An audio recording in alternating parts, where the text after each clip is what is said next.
de Petrolina pegou carona no Farol de Milha de Deus, porque nós tivemos aqui bispos espetaculares.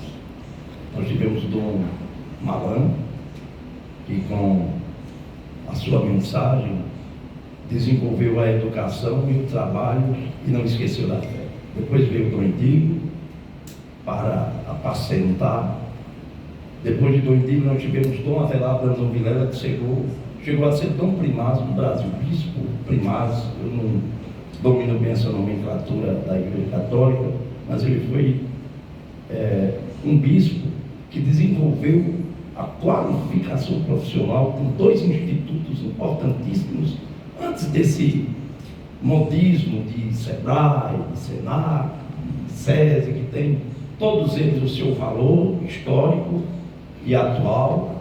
Tem uma contribuição tremenda com Petrolina, mas Dom Avelar instalou a qualificação profissional com o Pio XI e com o Instituto São José. Qualificou parte da juventude de Petrolina. Eu coloco entre essa juventude minha mãe, meu pai, meus tios, minhas tias, que passaram pelo Colégio Auxiliadora, pelo Colégio Dom Bosco, que também atendiam pobres, numa época em que os colégios pareciam ser só da elite. Depois de Dom Avelar veio Dom Antônio Campeiro de Aragão, que instalou essa rádio libertária, essa rádio aqui, em 1962. Depois veio Dom Gerardo Andrade Ponte, numa época em que se falava tanto de reforma agrária e de dividendos urbanos. Ele conseguiu arrancar da prefeitura o bairro José e Maria e outros bairros circunvizinhos. Depois veio Dom Paulo Romeiro da Fé. Depois de Dom Paulo veio Dom Manuel e agora Dom Francisco. E a gente se depara agora com um carioca que vem conhecer as terras e as dificuldades sertanejas. Petrolina é uma cidade instalada nessa caatinga miserável, não o bioma, mas o estado das pessoas. Eu queria saber, diante do lema do Senhor, que o Senhor carrega, do seu pastorado, do seu bispado, que prioridade o Senhor dará à Petrolina, mesmo sem o Senhor conhecê-la, mas como homem inteligente, o Senhor já se assenhorou de muitas informações da cidade. Eu volto a dizer, tem que conhecer, né? Então eu acho que eu tenho que ouvir o povo, tem que ouvir o clero. Os meus irmãos estão aqui há tanto tempo, muitos já são filhos aqui da terra. Agora, acredito que os desafios de Petrolina não são diferentes dos desafios do Nordeste, né? Por exemplo, Petrolina tem uma característica interessante. Eu brinco que eu estou mais para a Bahia e para o Piauí do que para próprio Pernambuco, né? Quando a gente olha a distância daqui para Salvador ou a distância daqui para Teresina, estamos mais próximos do que Recife, que é a capital, né? Pernambuco é um estado comprido, nós estamos na ponta do estado. Quer dizer, isso deve dar um rosto, quer dizer, de uma diversidade cultural. Imagina, 3 estados com 3 rostos diferentes se encontrando. E tem um grande desafio. Nós estamos às margens do São Francisco. São João Paulo II dizia que nós precisamos de uma conversão ecológica. Essa frase é muito repetida por Francisco, mas o pai da criança é São João Paulo II.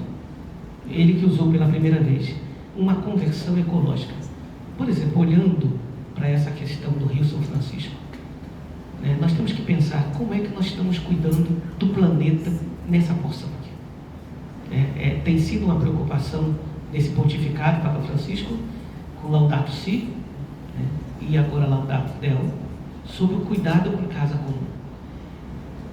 Porque uma coisa é verdade, os grandes especialistas em ecologia dizem que nós estamos nos aproximando de um momento histórico e que, se a gente não reverter, poderá ficar irreversível. O impacto. Vejam aí, por exemplo, todo o drama que viveu o Rio Grande do Sul, né? Consequência da maneira como nós cuidamos. Então, isso com certeza vai atingir a nós aqui em Petrolina. Como é a consciência ecológica que nós temos aqui a partir da fé, né? A partir da fé. Porque eu acho que isso é uma coisa que a gente precisa ter clareza. A consciência ecológica da igreja vem porque a gente reconhece que tudo é dom de Deus. E que tudo que tem vida tem o Espírito de Deus.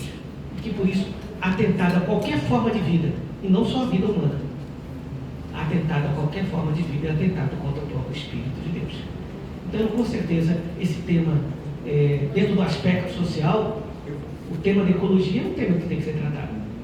Por outro lado, é possível entender o nordestino sem entender a sua religiosidade? Eu não sei como é a religiosidade aqui, mas eu venho de uma região, o povo do Seridó é muito piedoso. Lá tinha uma característica diferente. Quando eu cheguei há 10 anos atrás, tinham feito uma pesquisa que mais de 90% do povo seridoense se diz católico. Então não é um católico praticante, é aquilo que a gente chama de católico cultural. Ou seja, dentro do seu universo, quando ele passa a interpretar algum elemento que ele está na interpretação, vem da cultura religiosa católica.